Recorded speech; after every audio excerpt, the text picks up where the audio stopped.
Next, let's talk about identifying entries based on fib levels. So Fibonacci levels can be used to identify where price may retrace to after a move up. In this situation, price just had a period of upward movement.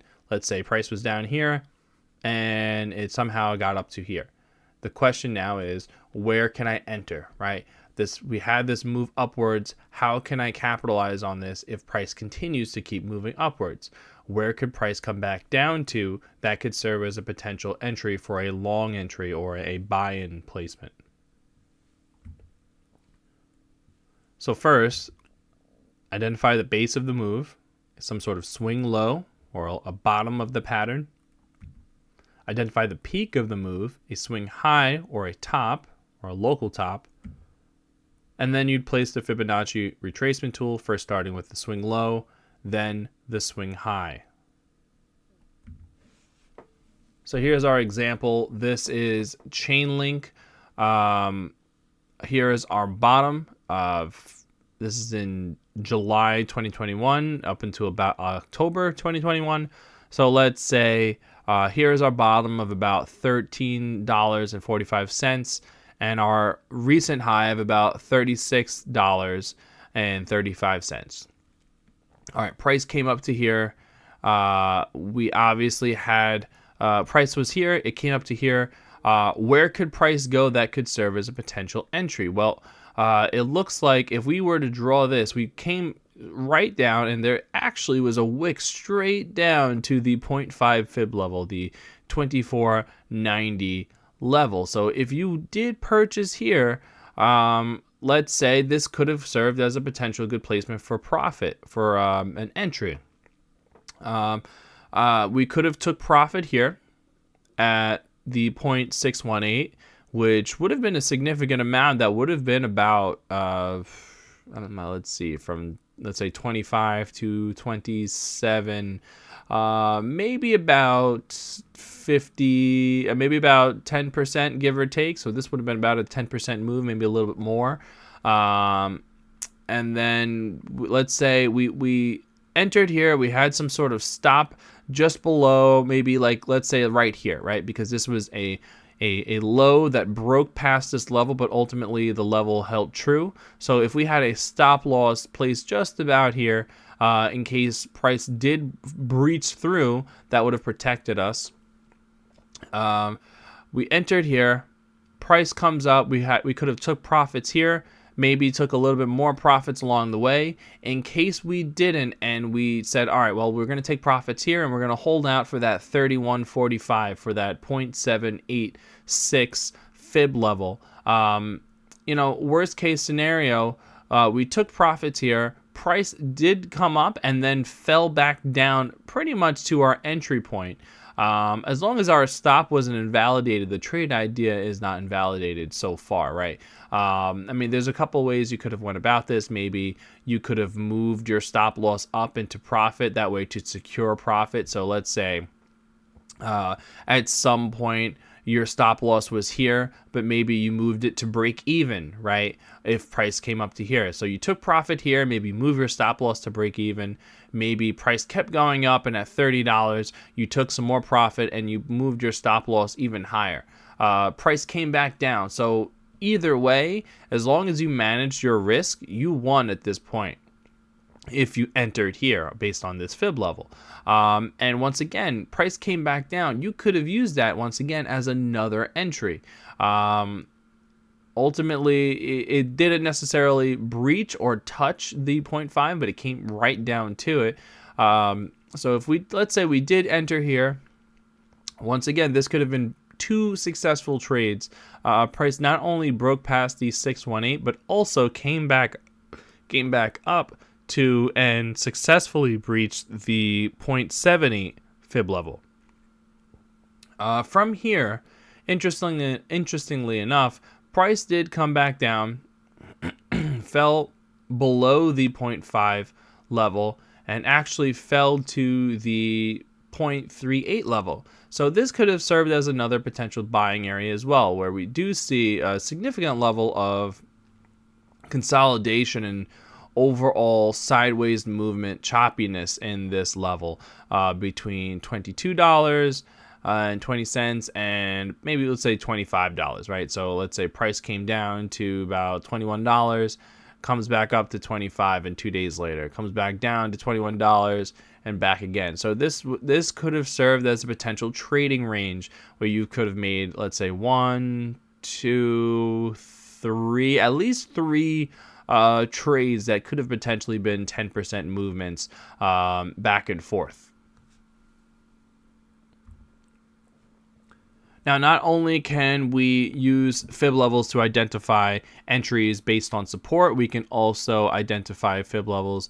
We can also identify resistance for entries, short entries as well, and resistance or profit targets. So fib levels can also be used to identify resistance or profit targets after a move down. Price was higher, then came back down to a low. Where could price return to? Once again, this is the reverse. Price is at a high point. It's coming down. We're in a downtrend. Where could price return to if there are bounces or relief rallies, right? What would make sense? Where could price go to, and where would price be stopped at? Where could a significant level of resistance be observed in this downtrend? First, you would identify the top of a move, that swing high or the peak. You would identify the bottom of the move down, which would be the swing low or maybe the bottom of the market. And then you'd place your retracement tool starting with the high and then moving to the right to the swing low. So here's an example. This is the Bitcoin to US dollar chart, 1 hour. Here we see a particular high of about 45,905. Let's say this high sticks out and that this is the most recent high beyond this very bottom in the most current downtrend. Here we see that price came back down to about 34,322.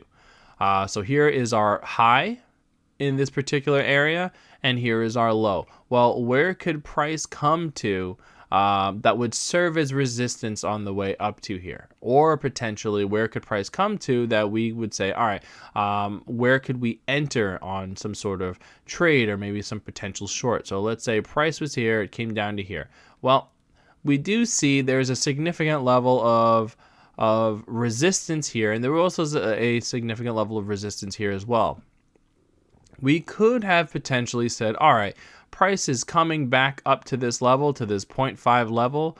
Maybe we want to not, if we were longing, let's say if we bought this bottom, we could have used this as a potential profit target, maybe here. All right, we're going to consider this as resistance. We'll take profit here, or we'll take profit here.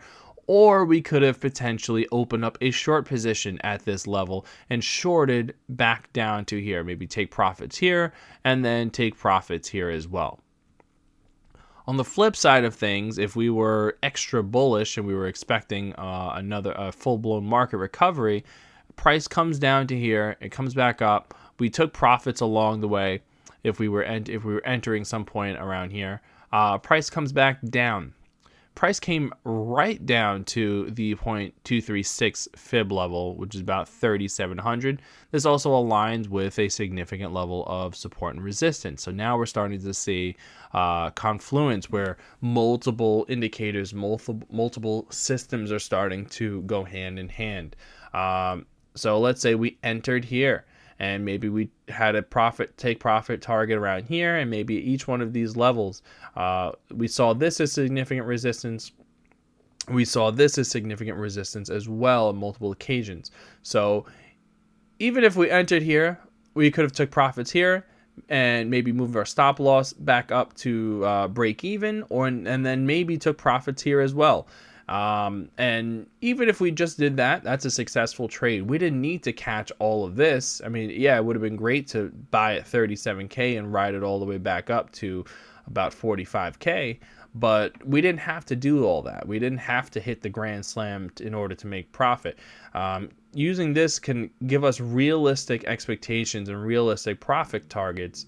That way, we're always in control of of our trades. We're always in control of our goals, and our goals are much more realistic because they're based on calculations. It's not just based on profit or certain percentage gains. Now we're starting to see levels that, all right, I can take profit here and I can take profit here because these are both significant fib levels, and we're also seeing it align with support and resistance. Here's another example. So here's Chainlink.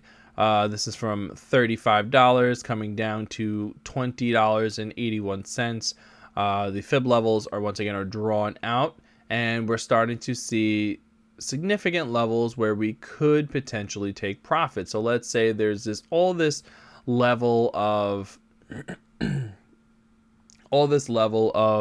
volatility in this particular range, and let's say, all right, well, we're starting to see ascending lows, right? We're starting to see here's a low and here's a potential another low.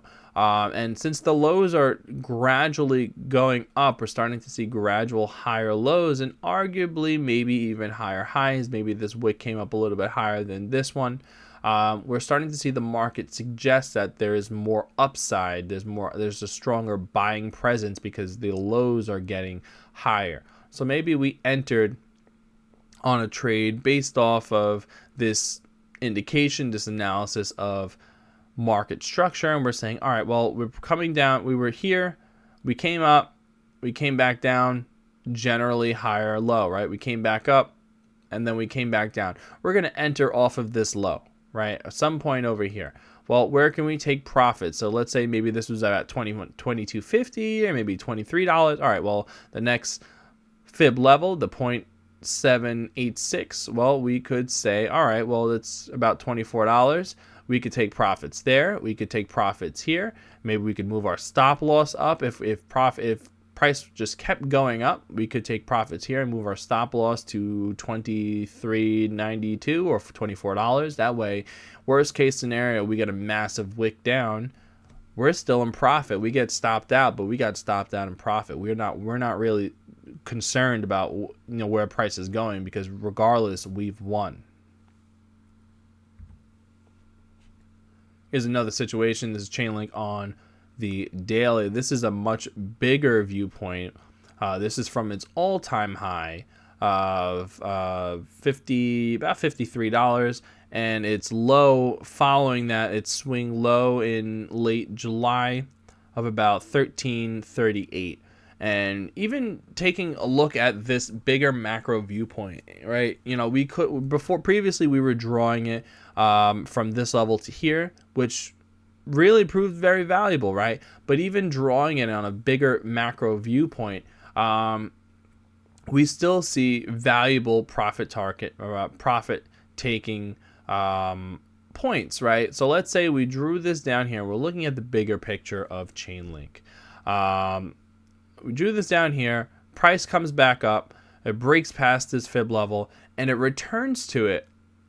It actually acts as support, and we know that if price breaks past and comes back down immediately, that first test is typically going to be the strongest instance of this level acting as support or the level acting as resistance. It's holding as support here, so we could have confidently entered the trade here, and price came up. We could have took profits at some point and then rebought here. Worst case scenario, we took profits and maybe moved our stop loss up. That way, if price came back down, well, we got stopped out in profit. Maybe we would want to re-enter if the market's re-bottoming out and retesting this fib level once again. Where would our profit target be? Well, if we're buying at $22, I don't know if I would set a profit target for $28. Realistically though, it did happen though. It took weeks. It took, from early August up until about late August. It did happen. I personally like to be a little bit more realistic and conservative. In terms of trade management. So maybe I would set a profit target more realistic, maybe about 25 or 24, give or take, based on previous support and resistance. But generally, these levels did hold true in this situation as well. We saw that, we could have took profits here. Price came back up. We could have took profits here as well. And once again, price came back down.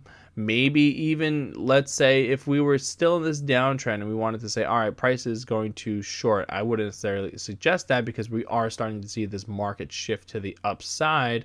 Let's say we wanted to short this. Well, price kept going up, but we could have shorted at some point. Price opened here, and we could have said, well, there was a failure to close above the market. We could have shorted here and even made profit if we shorted here and took profits here, or even held onto the short and took profits here as well.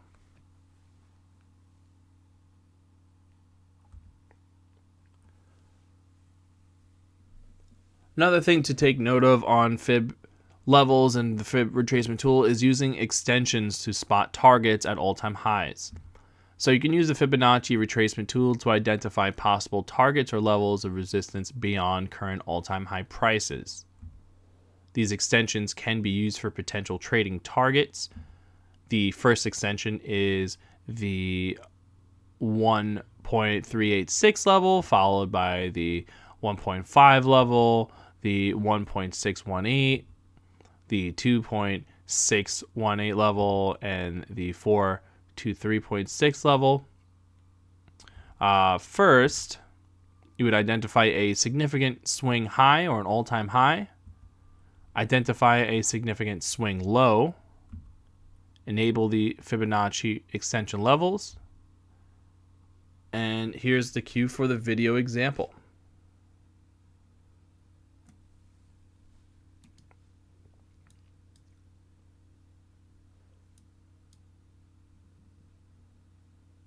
So here we are back in TradingView. So what we're going to do is we are going to identify an all-time high. So here's Bitcoin. Here's our all-time high of about 69K. So we're going to select our Fibonacci retracement tool and we're going to drop this right on top of there. And once again, we always go from left to right. We don't never go backwards. So what we're going to do is we're going to identify our most recent swing low, a significant low, which we'll say is 33K, around there. And here's our basic Fibonacci retracement tool. Now, what we want to consider, we're going to go to the weekly for a second. That way we have a clearer picture of this. What we want to consider is, well, price produced this all-time high. Where could price go beyond 69K? And this is one way of predicting those future prices. So what I could do is I can double click on the tool and you'll see options for ratios beyond 2.236, these ratios between 0 and 1. So what we could do is we can enable these. So we'll enable the 1.272, the 1.414, the 1.618, and the 2. And once again, these are all ratios, all created based on the Fibonacci sequence. And what we could do is I'm going to turn off auto because, as you can see, there's now additional lines above here. And this is a suggestion of where price could go. So it looks like above 69K, we could go to maybe 79K. This could be a potential market top. 84K is a potential resistance area. 91K and maybe 105K. This is just one tool to potentially identify potential price targets if price were to go past this all-time high. So here's more examples of Bitcoin to US dollar on the weekly. As you can see, these levels really can just keep going and going because, once again, it's based on a sequence. It's based on those golden ratios. We're not going to go too much into the mathematical reasoning behind it. It's not necessarily too important as a trader. The main idea is that we can use the tool to predict future levels of resistance. Here is another example. Here is polka dot to the US dollar, the daily chart. Here is our our Fibonacci retracement from our bottom, our swing low of about $10 to our high of about $38.79. Now, what we're wondering is, at this point in mid-October, we're trying to figure out, all right, well, where are we going to go from here? Where could we potentially go? By using our retracement tool, right, our established high is still 38.79. We could now start to pinpoint, all right, well, where could we potentially go? Well, maybe we could go to 56.17, and beyond that, maybe 84, beyond that 112, and beyond that 129. So whether or not these hold true, we'll have to see. I think Polkadot went to a high of about $52, $53, so generally fairly close. But we'll have to see in the future if Polkadot does in fact test these resistance levels. Some final closing thoughts on fib levels. Never base a trade only on fib levels. It should be used in conjunction with other technical analysis, such as indicators, support and resistance levels, moving averages, etc. Once again, you want to build a case for your trade. Don't rely on just one method of analysis to base your trade. We want to protect our money as much as possible. Second thing is that the 0.382 and the 0.618 levels are often said to be the most significant levels. These are considered to be the golden ratios of proportions, things that are considered perfect in terms of nature and proportions. And what's interesting is that while that may or may not be true from, a creator standpoint or in terms of studying architecture or whatever, it is often found that these levels in trading are significant and can be significant levels of support and resistance, where price will respect these levels based on where you draw the fib levels. So it's something to take note of, that these are considered possibly maybe stronger, more significant levels compared to the other ones. In addition to the 0.5, the 0.5 is significant as well.